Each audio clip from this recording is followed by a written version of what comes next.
아이를 둘이나 낳았지만 그것으로도 만족하지 않았다. 자신과 나이 차가 많이 나지 않는 유소저가 젊고 잘생긴 양반과 혼이 나는 것이 분했다. 계모는 몸종 득순이를 불렀다.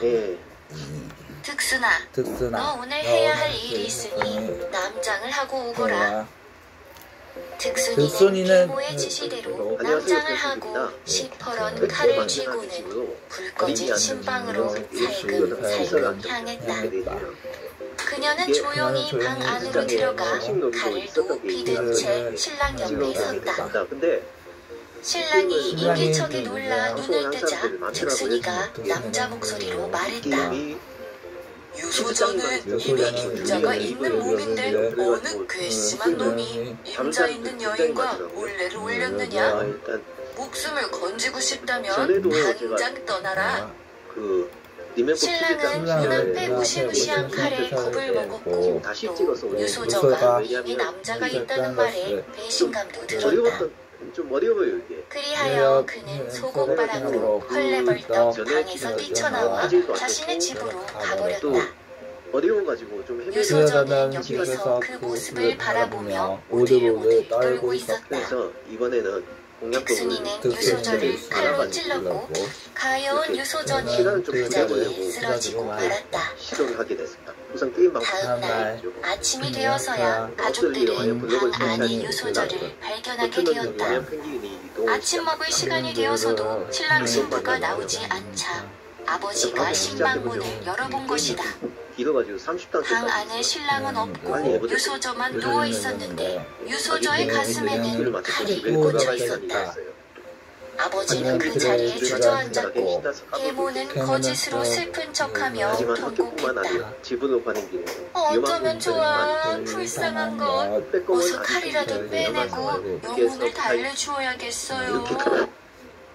계모가 유소저의 몸에 박힌 칼을 빼내려고 손잡이를 잡는 순간이었다. 에그머니나! 계모는 소리를 지르며 뒷걸음칠 수밖에 없었다. 유소저의 시신이 검은 악세로 변하더니 허덕이며 방 안을 날아다니기 시작한 것이다. 악세가 계모 앞을 날며 악, 악, 악 하며 3번 울었다. 그러자 계모가 그 자리에 쓰러져 죽고 말았다. 악세가 이번에도 2명의 이복동생 앞에서 악, 악, 악 하고 3번 울었다. 그러자 이복 동생들도 그 자리에 쓰러져 죽고 말았다. 이 모습을 바라본 아버지는 어안이 벙벙했다. 순식간에 모든 가족을 잃어버린 것이다. 유소저의 아버지는 중얼거렸다. 이제 내가 이 세상에 살아있을 이유가 없구나. 그리고 그 역시 쓰러진 가족들 옆에서 스스로 세상을 떠나는 길을 택하고 말았다. 한편 유소저의 신랑이었던 도령은 첫날 밤에 도망친 이후 학문에 정진하여 과거에 장원 급제했다. 그는 팔도 감사가 되어 고향을 찾아왔다. 마침 날이 저물어 그는 어느 외딴 집에 하룻밤 묵고 가도 되느냐고 묻게 되었다. 그런데 그 집은 그 옛날 유소저의 유모의 집이었다. 유모가 나와 말했다. 재워드리고 싶은 마음은 있지만 방이 한 칸뿐이어서 불편하지는 않으실지요. 저희 어머니 같은 분이신데요. 재워만 주신다면 같은 방을 써도 저는 좋습니다. 그렇게 도령과 유모가 한 칸방에서 잠을 청하는데 한밤중에 밖에서 소리가 나기 시작했다. 그것은 바로 하는 악세가 우는 소리였다.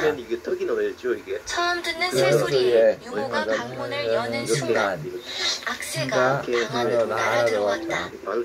그러더니 펑 하며 유소저의 모습으로 변하는 것이 아닌가. 아가씨. 유모는 유소저를 부둥켜 안고 펑펑 울었다. 유소저 역시 눈물을 흘리며 울었다. 유소저의 호는 감정을 추스린 후 팔도감사에게 그간의 사정을 말했다. 일이 그렇게 된 것입니다.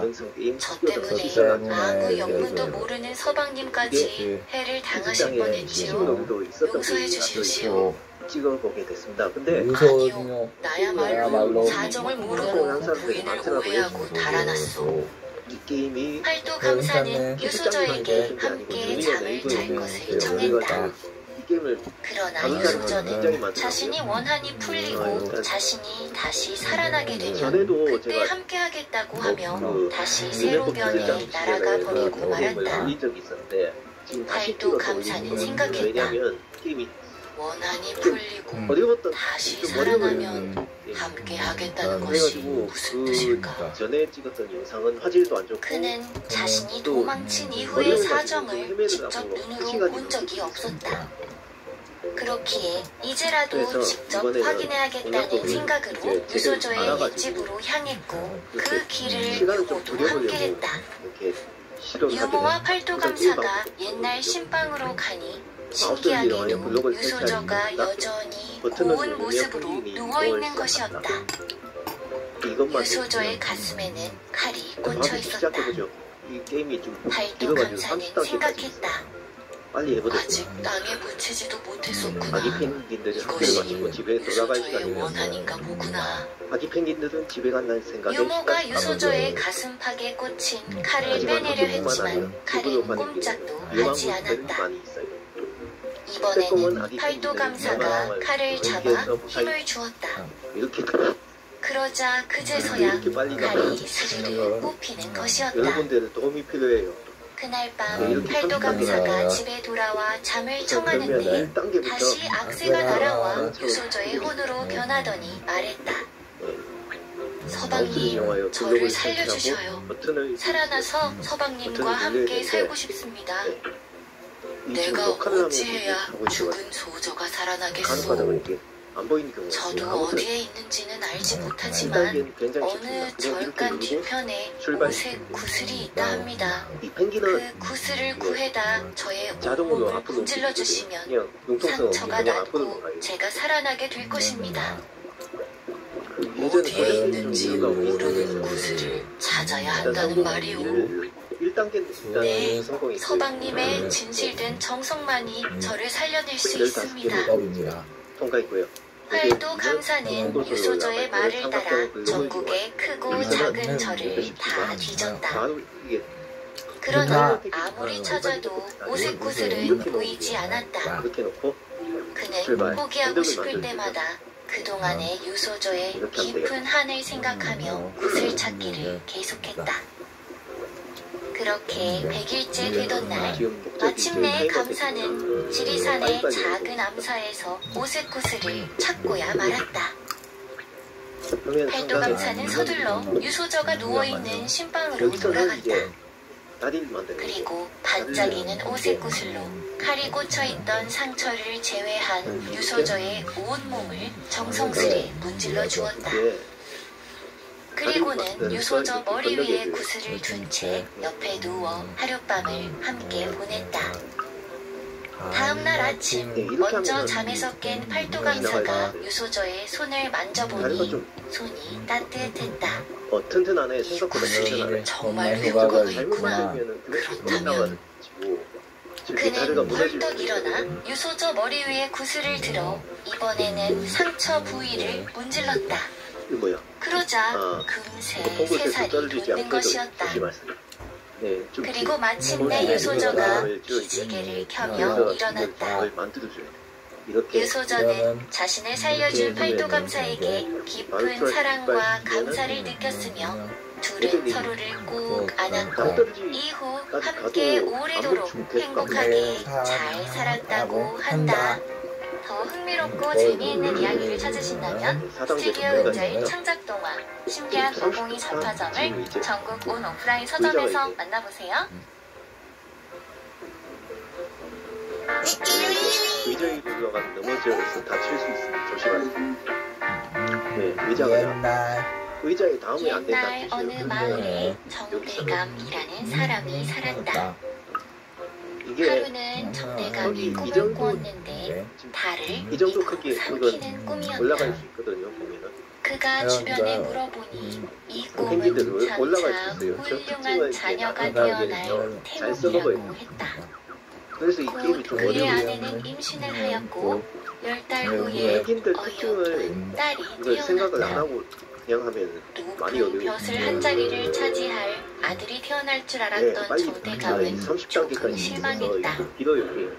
하지만 언제든지 또 아들을 책상에 낳으면 넣네. 된다고 생각하며 딸을 책상에 왜 올라가? 귀여워했다. 책상 위로 올라가면 마침 넘어져서 정대감의 다칠 수 집 있어요. 조심하세요. 하인인 40대 여인도 네. 임신 이게 중이었다. 기능성 게임이라서 이게 정대감의 안정이 딸이 태어나고 경험하고 얼마 지나지 않아 네. 그녀도 여기서는 출산을 이렇게 했다.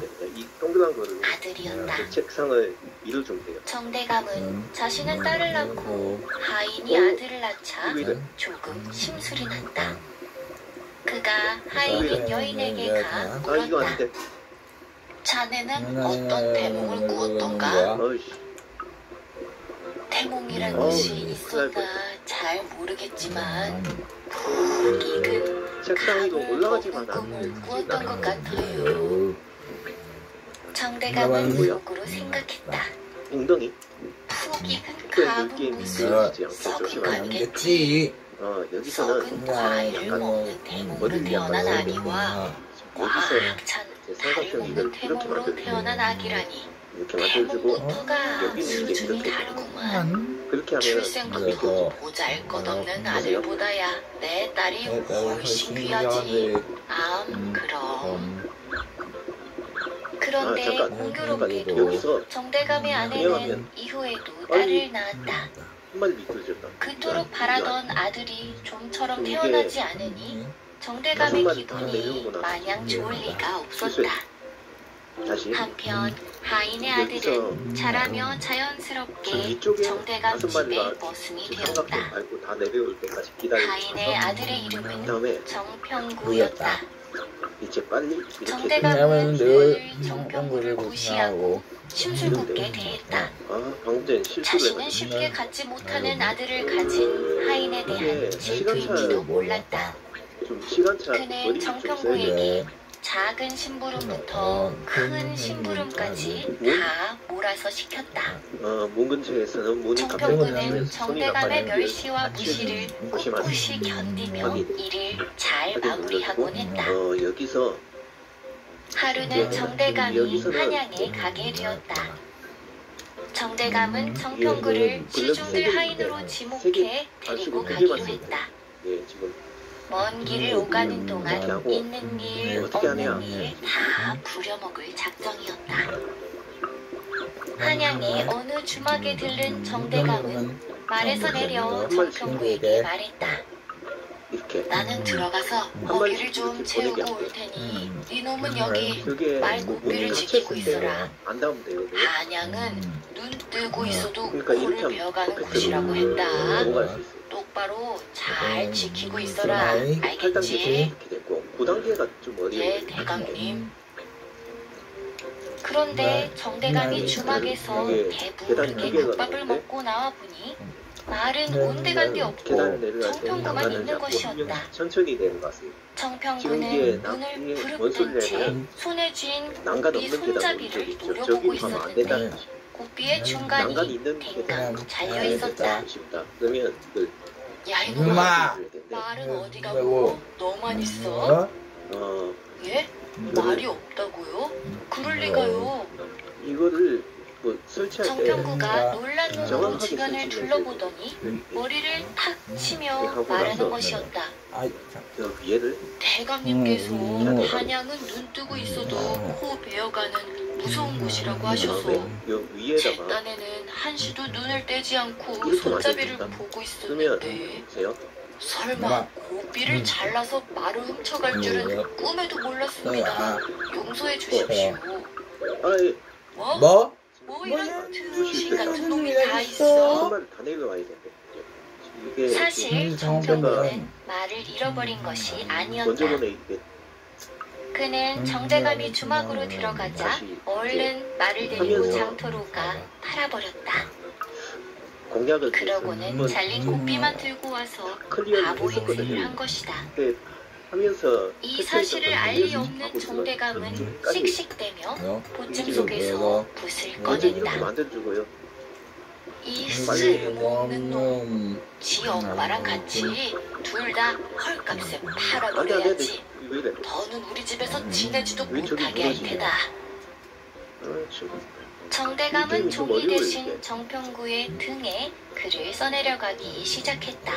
아까는 안 무너졌던 것 같아. 이 아이는 무너졌었나? 우리 집에 손해만 끼칠 것이 뻔하니 어미와 함께 내쫓아버려라. 해주고 등에 글을 적힌 정평구가 정대감의 집으로 홀로 돌아가는 중에 어느 청년이 연못에서 미꾸라지를 잡으려고 애를 쓰고 있었다. 일단 계단은 영 먼저 어설픈 자세에 정평구가 연유를 물어보니 자신은 글 공부만 해서 미꾸라지 잡는 법도 잘 모르는데 늙은 어머니의 몸보신을 위해 무작정 나왔다고 했다. 어쨌거나 이렇게 하면은 이보시오, 내가 네, 미꾸라지 다 잡는 것을 살려줄 수 도와줄 테니 내 부탁 하나만 그다음 들어주시오. 10단계 이제 정평구는 날렵한 몸놀림으로 금세의 그물 한가득 10단계까지. 미꾸라지를 잡았다. 창문으로 그리고 청년의 집에 가서 얼큰한 추어탕 한 그릇을 얻어먹고는 말했다. 미꾸라지를 잡느라 땀을 많이 흘려서 내 등에 써있던 글자가 지워졌을 것이오. 청년이 정평구의 등을 보니 과연 이 아이는 까지만 어렴풋이 보이고 나머지는 지워져 무슨 내용인지 알아보기 어려웠다. 정평구는 청년에게 이 아이는 제주도 좋고 똑똑하니 내가 집에 돌아오기 전에 서둘러 딸과 혼인시키도록 해라 라는 말로 써달라고 했다. 정평구는 이번에는 어느 주막에서 하룻밤을 머물렀는데 자다 말고 한밤중에 갑자기 봉창문을 잡아뜯기 시작했다. 올라갑니다. 주막에는 과거를 보러 올라가는 선비들이 많이 묵고 있었는데 그들은 정평구가 요란스럽게 구는 바람에 잠에서 깨고 말았다. 선비 중 하나가 물었다. 이보게 야심한 밤에 이게 무슨 소란인가? 그러자 정평구가 말했다. 우리 주인 양반께서 지금 한양의 과거를 보러 가 계신데요. 제 꿈에 신령님이 나오셔서 글쎄 봉창 종이로 글을 써서 올리면 과거에 급제한다고 하더라고요. 얼른 이 종이를 떼서 한양에 계신 주인 양반께 가져다 드려야죠. 이 말을 들은 선비들은 너도 나도 자신에게 그 봉창 종이를 팔라고 했다. 정평구가 주인 양반 드려야 한다고 거절할 때마다 선비들은 더 높은 값을 불렀다. 결국 정평구는 매우 비싼 값에 봉창 종이를 팔았다. 그는 해가 밝자 주막에 봉창값을 물어주고 다시 길을 떠났다. 정평구의 보찜에는 여전히 제법 많은 돈이 들어있었다. 말과 봉창 종이를 판 돈이었다. 정대감의 집에 돌아온 정평구는 정대감의 아내에게 자신의 등의 글귀를 보여주었다. 정대감의 아내는 영문을 몰랐다. 하지만 남편이 서둘러 혼인시키라고 하기도 했고 정평구가 전에 없던 큰 돈을 가지고 있자 이유가 있겠거니 했다. 그래서 서둘러 첫째 딸과 정평구를 혼인시켰다. 한 달 후 집에 돌아온 정대감은 정평구가 자신의 딸과 혼인한 것을 보고 눈이 튀어나올 듯 놀랐다. 천하디 천하다고 생각했던 정평구가 자신의 귀한 딸과 혼인을 했다는 사실에 머리 끝까지 분노했고 정평구를 없애버리겠다고 다짐했다. 그런데 한편으로는 돈 한 푼 없던 정평구가 어떻게 갑자기 저렇게 많은 돈을 가지게 되었는지 궁금했다. 저 모자란 자식이 어떻게 이렇게 큰 돈을 벌게 되었는지 그 비결만 알아내고 나서 지도새도 모르게 없애버리자. 정대감은 정평구에게 가서 징지, 인자한 장인어른 행세를 하며 돈을 번 비결을 물었다. 정평구가 말했다. 제가 반양에서 돌아오는 길에 한 어마어마한 부자를 만났는데요. 망태에 들어가 큰 정자나무 위에 며칠 동안만 매달려 있다가 사흘 후에 망태를 자르고 물속으로 들어가면 돈을 벌 수 있다고 하지 않겠어요? 이렇게 돈 벌기 쉬운 방법이 있는데 세상 사람들은 그걸 몰라서 힘들게 일을 하고 고생을 한다고 하길래 제가 속는 셈 치고 한번 해보았는데 정말로 이렇게 큰 돈을 벌었죠. 정대감은 정평구에게 돈을 번 비결을 듣고 나자 곧바로 하인 며칠 시켜 그날 밤 몰래 정평구를 해치우라 했다. 그리고 그는 또 다른 하인들을 시켜 자신을 망태에 넣은 후 연못가의 정자나무에 매달도록 했다. 그렇게 정대감은 사흘 동안 아무것도 먹지 못한 채 정자나무에 매달려 있었다. 그리고 사흘째 되던 날 망태를 잘라 스스로 연못에 빠졌다. 나이도 많은 데다 사흘 동안 먹지도 못해 힘이 없던 정대감은 그대로 연못에 빠져 세상을 떠나고 말았다. 한편 정평구는 자신을 해치우라는 정대감의 명령을 듣고 온 하인들에게 큰 돈을 주고 회유해 살아남았다. 그는 이후 처갓집의 모든 것을 차지한 채 아내와 장모 그리고 자신의 어머니와 함께 행복하게 잘 살았다고 한다. 더 흥미롭고 재미있는 이야기를 찾으신다면 스튜디오 은자의 창작동화 신비한 502 잡화점을 전국 온 오프라인 서점에서 만나보세요. 오른쪽 이게 지금 돌고 있잖아요. 여기 왼쪽 여기 괜찮아. 그러니까 이렇게 먼저 해주고 지금 5마리가 옛날 어느 마을에 석순이라는 몹시 가난한 고아가 살았다. 그는 어린 나이에 부모를 잃었는데 허기가 질 때면 마을의 부잣집을 돌아다니며 구걸을 해 밥을 얻어먹었다. 잘 곳이 없었던 석순이는 잠 역시 부잣집 근처에서 자곤 했다. 이렇게 하면 돼요. 부잣집 밖에는 종종 커다란 볏집들이 놓여있곤 했는데 그 아래에 들어가 볏집을 이불 삼아 덮고 잠이 들었던 것이다. 석순이가 구걸을 하러 가는 집은 총 3군데였고 그는 그 3집을 돌아가며 방문했다. 부잣집 주인들은 어린 석순이가 딱히 볏집에서 잠을 자는 것을 묵인해 주었고 구걸을 올 때마다 밥도 주었다. 그렇게 세월이 흘러 어느덧 석순이 나이 17살이 되었다.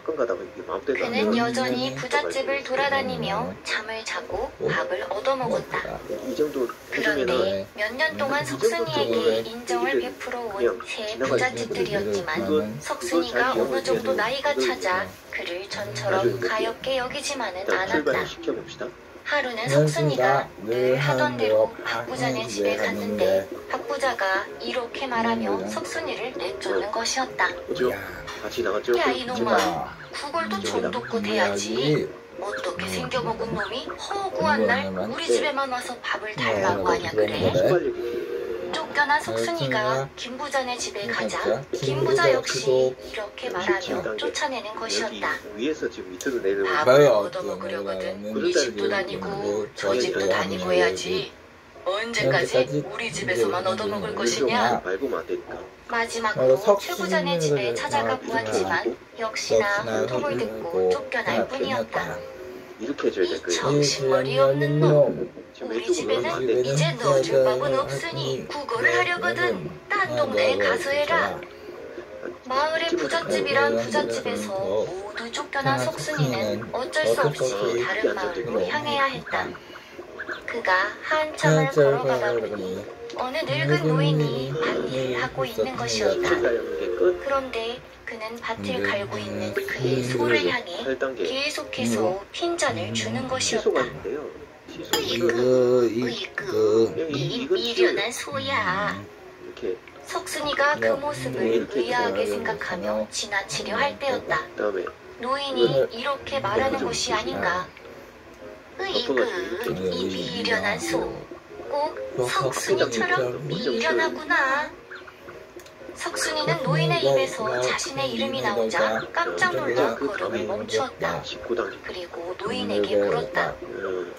어르신, 이 소가 무엇이 그리 미련합니까? 미련하고 말고 밭을 가려면 여기도 갈고 저기도 갈고 해야 하는데 이놈의 소는 한 곳만 자꾸 들이답하고 있으니 될 일도 안 되지 않겠어?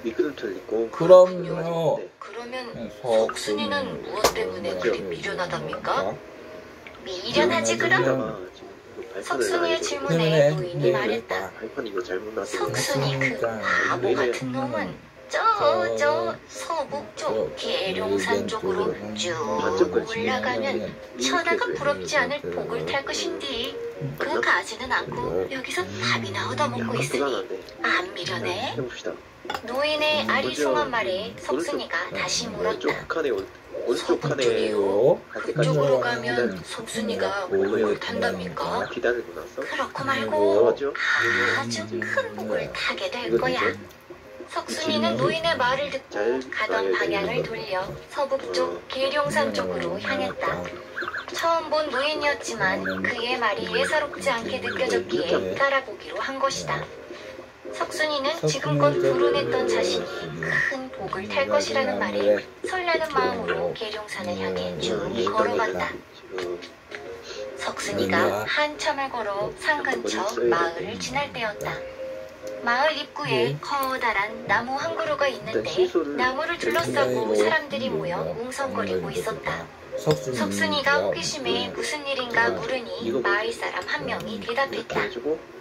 이 나무가 배나무인데 이맘때가 되면 자고로 이따만큼 커다랗고 싱싱한 배가 한가득 열려야 한다고. 그런데 어찌된 일인지 아무리 기다려도 배가 안 열리는 것이지. 마을 사람은 곧이어 석순이에게 어디로 가던 길이냐고 물었다. 석순이가 서북쪽 계룡산으로 복을 타러 가는 길이라고 하니 마을 사람의 눈이 휘둥그레졌다.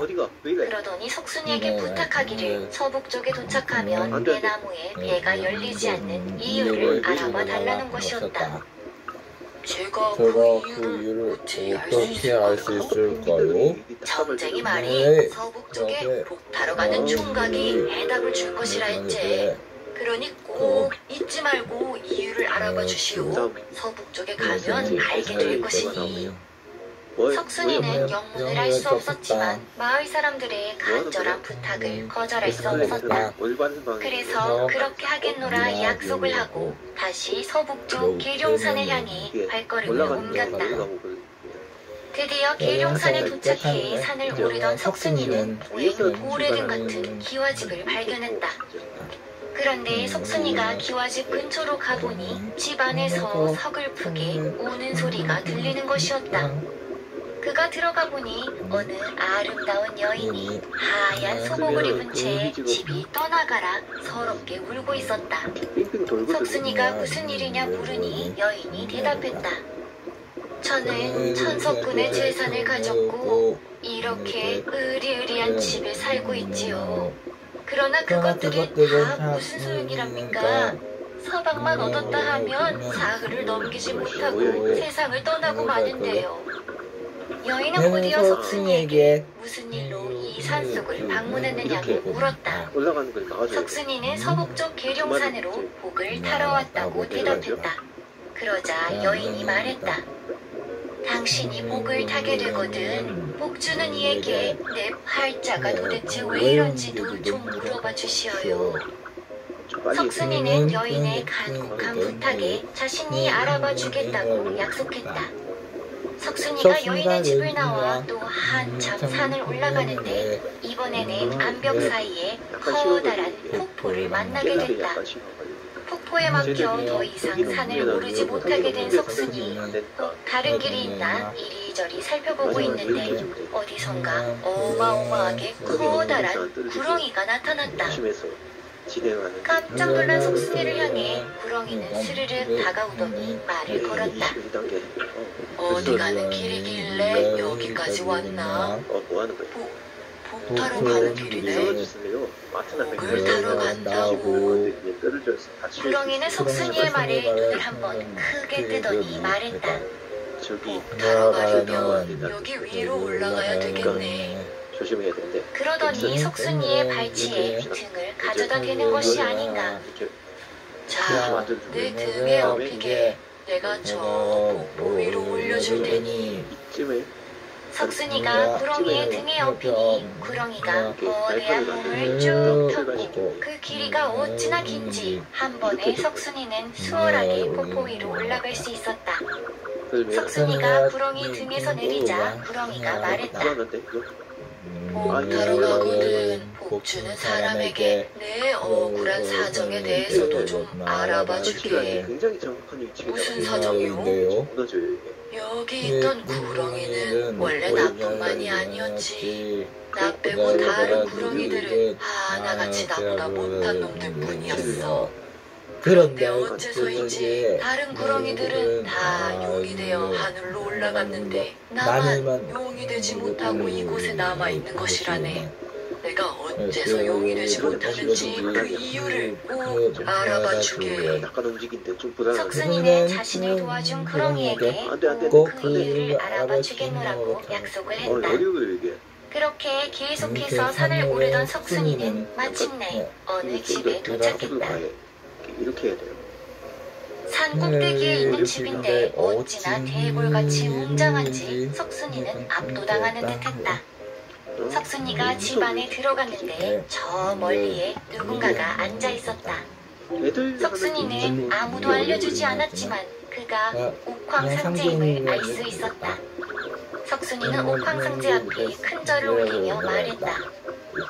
저 산 아래에 사는 석순이가 복을 타러 왔습니다.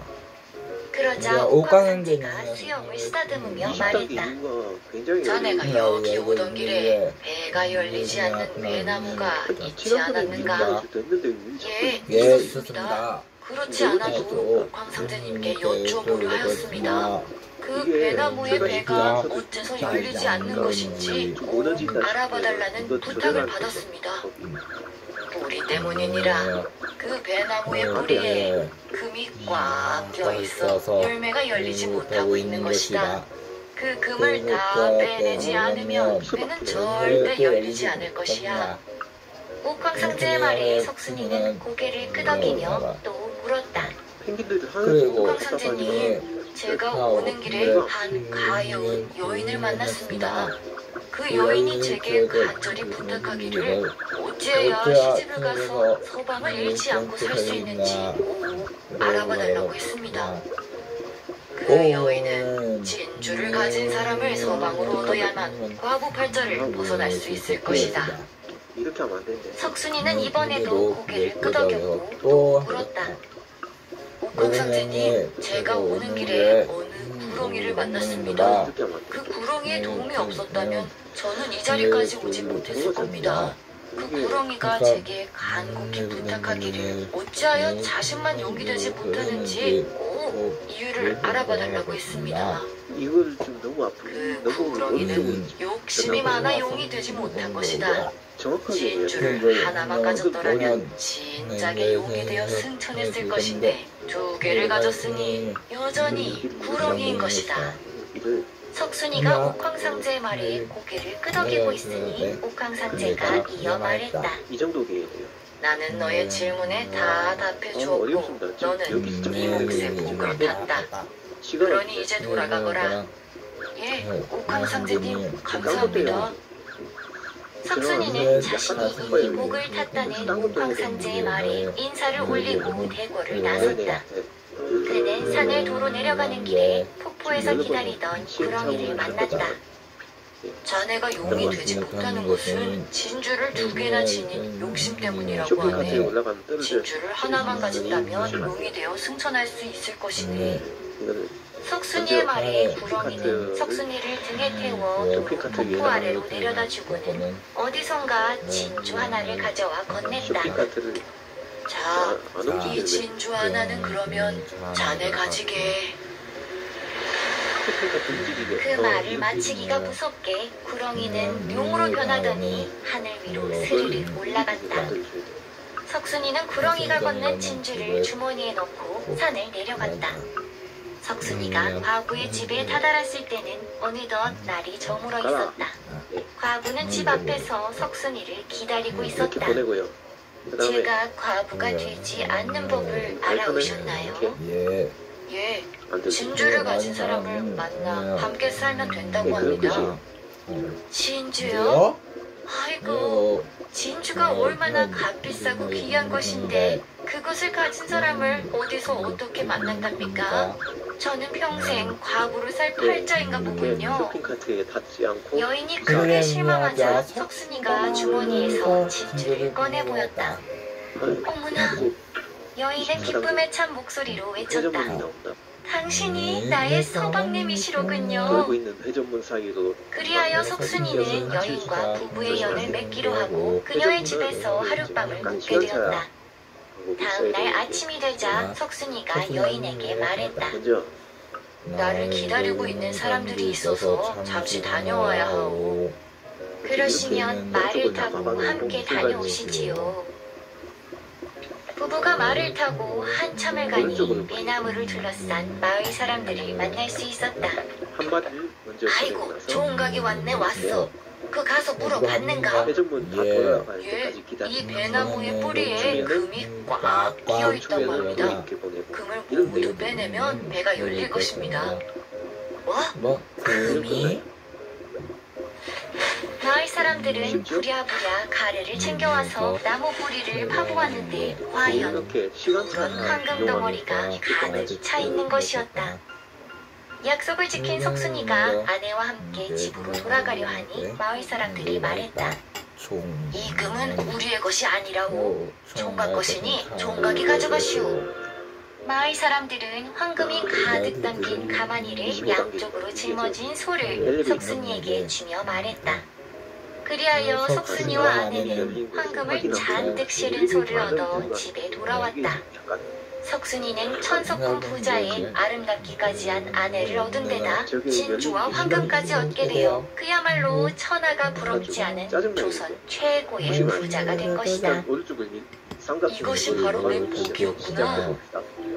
석순이는 집에 돌아간 후 자신에게 밥을 나누어 주었던 부잣집들의 곡식을 잔뜩 보냈다. 이렇게 하다 보면 어린 시절 굶주렸던 자신을 내치지 않은 것에 대한 보답이자 자신이 복을 찾아 떠날 수 있도록 쫓아내준 것에 대한 보답이었다.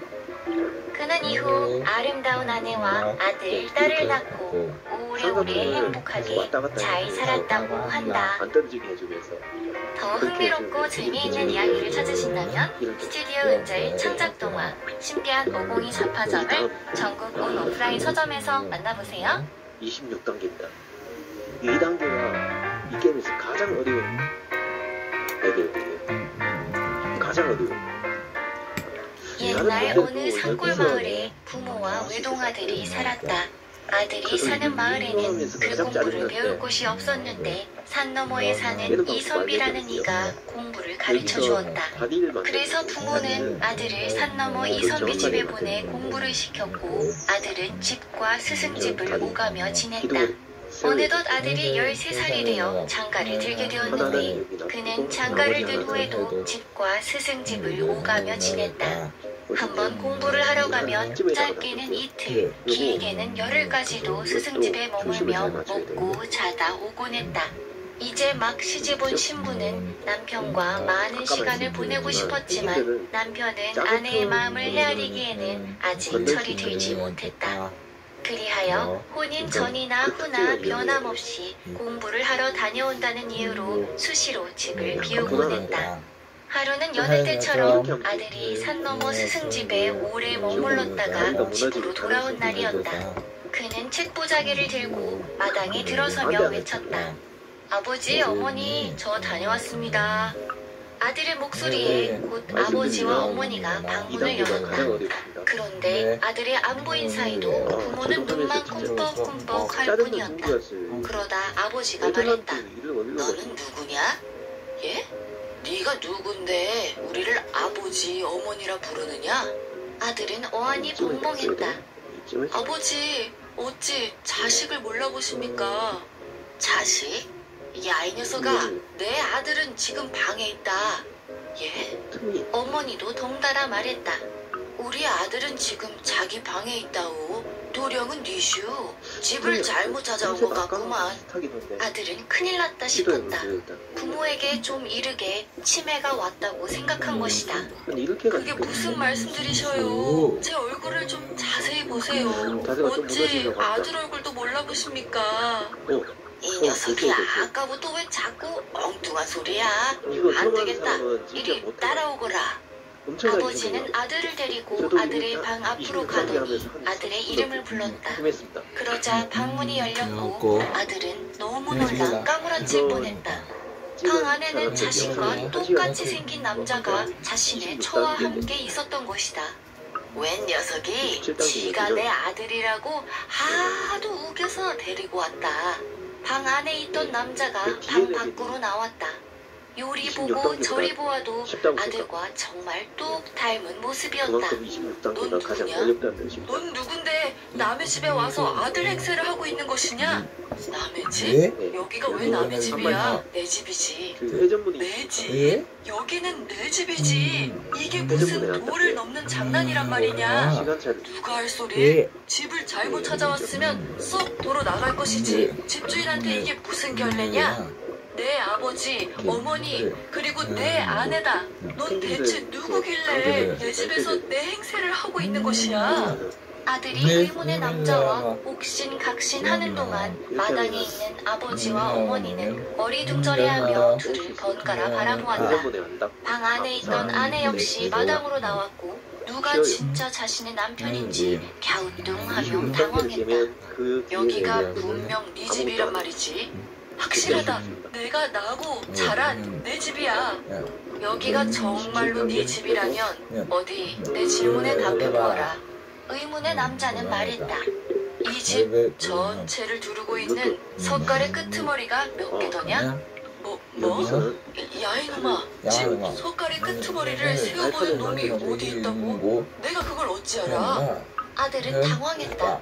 석가래를 세워본 적이 없으니 그 답을 알리 만무했다. 아들이 우물쭈물 당황하는 사이 의문의 남자가 가족들을 향해 말했다.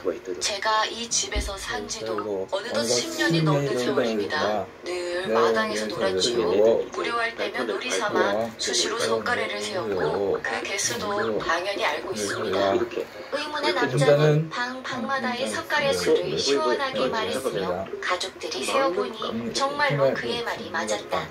의문의 남자가 만족스러운 얼굴로 아들에게 말했다. 이놈아, 네 집이라고 우길 것이었으면 이 정도는 알고 왔어야지. 썩 나가라. 더 우리 가족들을 희롱했다가는 가만히 있지 않을 것이야. 아들은 결국 자신의 집에서 쫓겨나고 말았다. 그는 갈 곳이 없어 스승인 이선비의 집으로 갔다. 그리고 스승에게 이 모든 일을 말했다.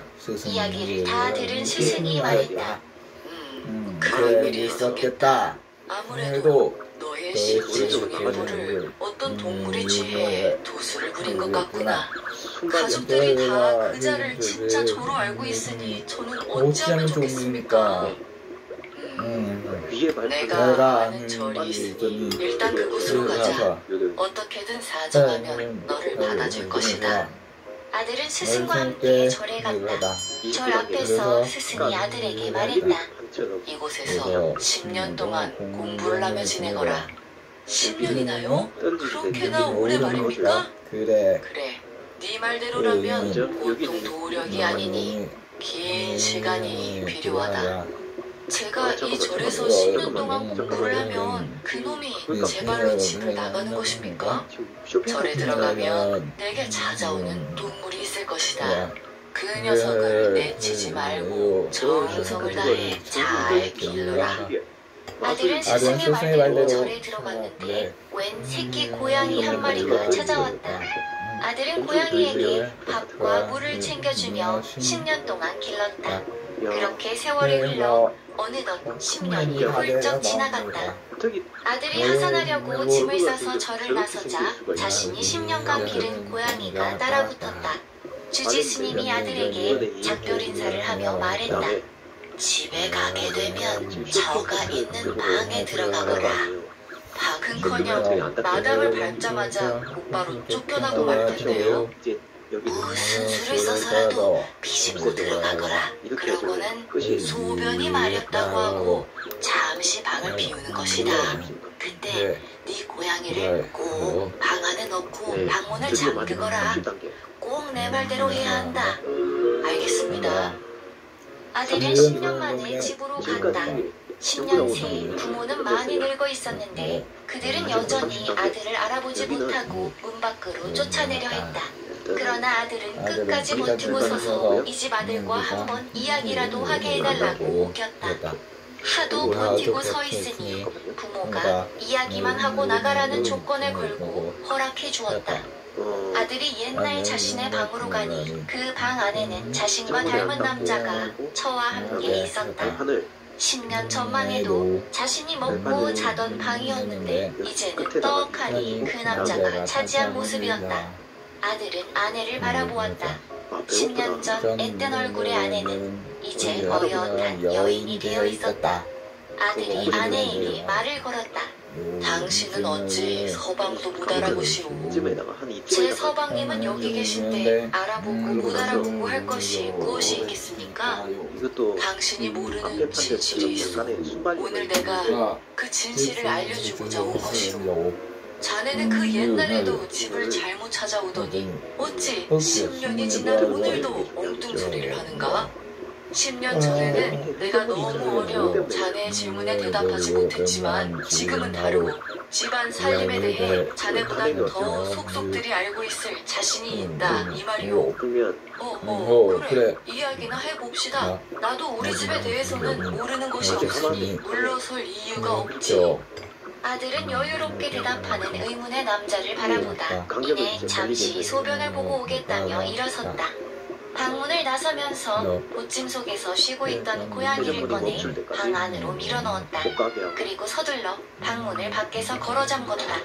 스님이 일러준 대로 이제 방 안에는 아내와 의문의 남자 그리고 아들이 10년간 기른 고양이만 있게 된 것이다. 그때였다.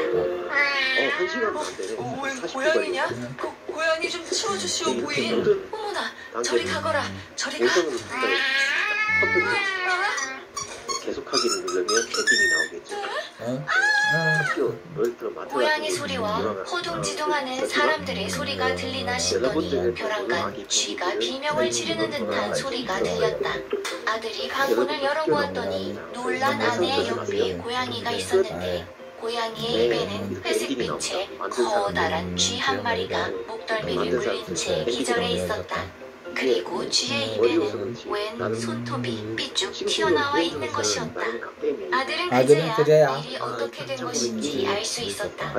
실은 아들은 손톱과 발톱을 깎아서 문틈으로 아무렇게나 버리는 습관이 있었는데 이 손톱 발톱 중 일부를 큰 쥐가 주워 먹었던 것이다. 아들의 신체 일부를 주워 먹게 된 쥐는 아들과 똑같은 모습으로 변했고 무려 10년간 아들 행세를 하며 그의 자리를 빼앗은 것이다. 손톱, 발톱을 함부로 버리지 말라던 부모와 스승의 가르침을 가볍게 들은 결과가 설마 이렇게 중할 줄은 그는 꿈에도 몰랐던 것이다. 소란스러운 소리에 방으로 달려온 아들의 부모는 자신들이 10년 전 내쳤던 아들이 진짜 아들임을 뒤늦게 깨달았다. 아이고, 저 쥐를 자식으로 알고 여지껏 10년을 살았구나. 아버지는 기가 막히고 속상한 마음에 며느리에게 핀잔을 주었다. 다른 이는 몰라도 너는 어찌 쥐가 네 남편 노릇을 하는 것도 몰라보냐. 부모보다도 더 당황스러운 것은 며느리였다. 며느리의 얼굴은 빨갛게 달아올랐고 눈에는 눈물이 고였다. 매일 한 방에서 같이 살았으면서도 쥐도 몰라보냐? 쥐도 몰라봐? 다 제 잘못이니 아내에게 그러지 마십시오. 당신도 미안해하지 마시오. 다 괜찮소.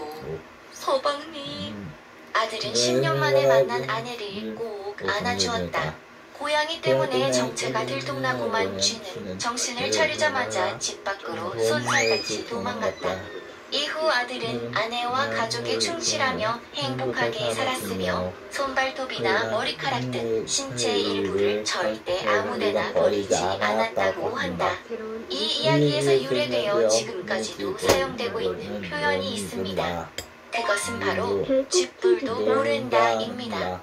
아들의 부모가 며느리에게 쥐인 줄도 모르냐라고 타박했는데 이후 변형과 변형을 거쳐 오늘날의 쥐뿔도 모른다가 된 것이라고 하네요.